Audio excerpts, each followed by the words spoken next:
much, down to the point where I understand that the future can be frightening, especially with the news that Donald Trump has unfortunately won the US election this year. And now he is filling his cabinet with very, well, not questionable, but downright criminal people.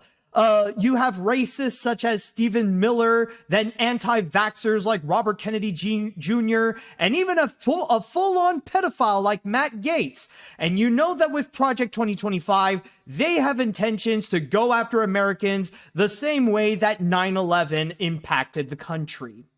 And from there, this is why I highly recommend that at this point, I understand the frustrations and the fears of what may be to come. But my only advice to you for that is just never give up. Because this is exactly what authoritarians want you to feel hopeless, to feel scared, and to do nothing about it while they get away with their inhumane crimes. The same way that the Nazis have done back in the 1930s and 40s that literally cost millions of lives because of that white nationalist vision. But as long as you do not give up to fight back, then at that point, it will become better than how you may feel like things may come or may happen.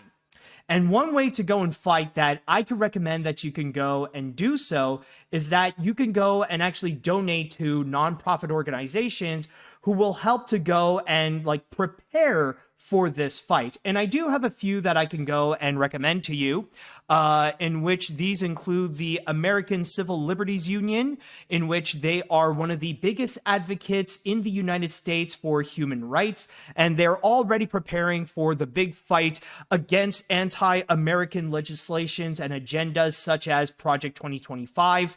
At the same time, there is also Planned Parenthood, which is one of the biggest organizations who are advocating for women's reproductive rights, and not to mention an essential tool to fight against sexual assault and pedophilia. So if you are against those things, then it's important to go and help out Planned Parenthood.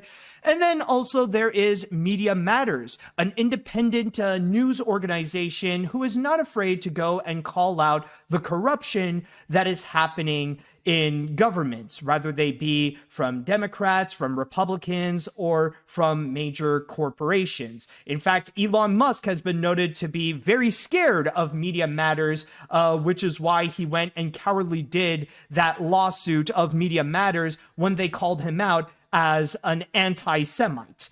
So from there, this is all just an example of what you can go and do in order to go and fight against what may be to come.